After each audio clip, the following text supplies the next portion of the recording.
अष्टमी की कथा। एक साहूकार था जिसके 7 बेटे थे, 7 बहुएं तथा एक बेटी थी। दिवाली से पहले कार्तिक बदी अष्टमी को सातों बहुएं अपनी इकलौती ननद के साथ जंगल में खदान में मिट्टी खोद रही थी। वहीं स्याऊ की मांद थी। मिट्टी खोदते समय ननद के हाथ ईसे का बच्चा मर गया। स्याऊ माता बोली कि अब मैं तेरी कोख बांधूंगी। तब ननद अपनी सातों भाभियों से बोली कि तुम में से मेरे बदले कोई अपनी कोख बंधा लो। सब भाभियों ने अपनी कोख बंधवाने से इनकार कर दिया, परंतु छोटी भाभी सोचने लगी कि यदि मैं कोख नहीं बंधवाऊंगी तो सासू जी नाराज होंगी। ऐसा विचार कर ननद के बदले छोटी भाभी ने अपनी कोख बंधवा ली। इसके बाद जब उसके जो लड़का होता तो 7 दिन बाद मर जाता। एक दिन उसने पंडित को बुलाकर पूछा, मेरी संतान 7वें दिन क्यों मर जाती है? तब पंडित जी ने कहा कि तुम सुरही गाय की पूजा किया करो। सुरही गाय स्याऊ माता की भाईली है, वह तेरी कोख छोड़े तब बच्चा जिएगा।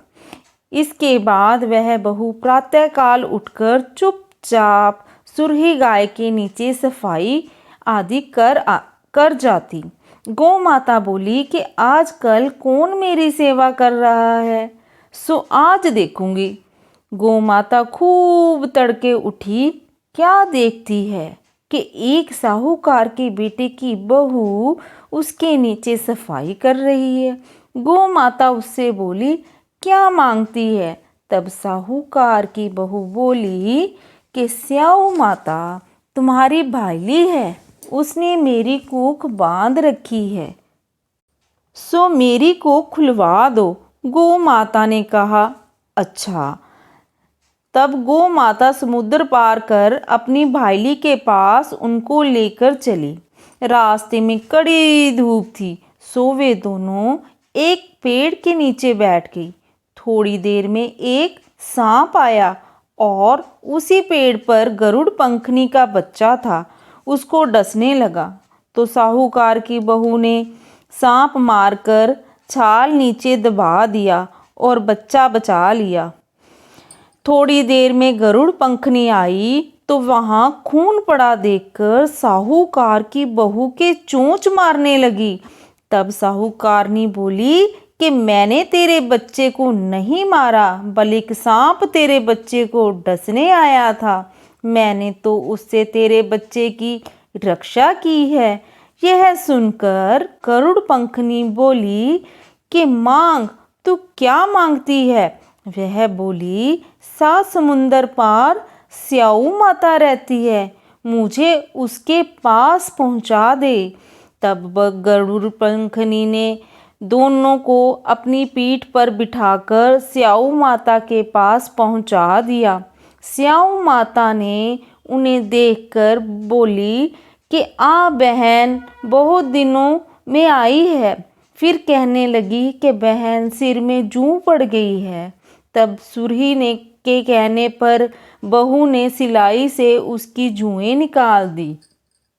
इस पर स्याऊ माता प्रसन्न हो बोली कि तूने मेरे सिर में बहुत सिलाई गेरी है, इसलिए तेरे 7 बेटे और बहू होंगी।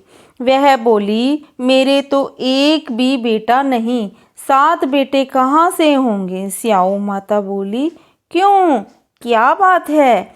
तब वह बोली, वचन दे तो बताऊं।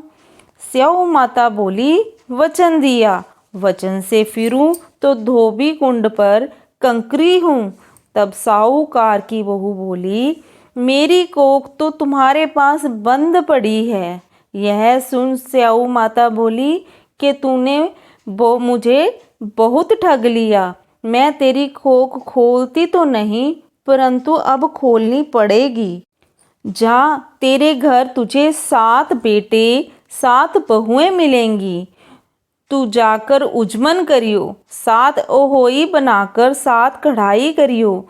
वह लौट कर घर आई तो वहाँ देखा कि 7 बेटे 7 बहुएं बैठे हैं। वह खुश हो गई। उसने 7 अहोई बनाई, 7 उजमन किए तथा कढ़ाई की। दिवाली के दिन जेठानियां आपस में कहने लगी कि जल्दी जल्दी धोक पूजा कर लो, कहीं छोटी बच्चों को याद करके रोने ना लगे। थोड़ी देर में उन्होंने अपने बच्चों से कहा कि अपनी चाची के घर जाकर देख आओ कि आज वह अभी तक रोई क्यों नहीं। बच्चों ने जाकर कहा कि चाची तो कुछ मांड रही है, खूब उजमन हो रहा है। यह सुनते ही जेठानियां दौड़ी दौड़ी घर आई और जाकर कहने लगी कि तूने कोख कैसे छुड़वाई।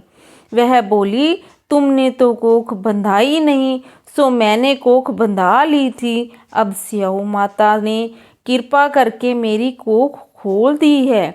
स्याऊ माता ने जिस प्रकार साहूकार की बहू की कोख खोली, उसी प्रकार हमारी खोलियो।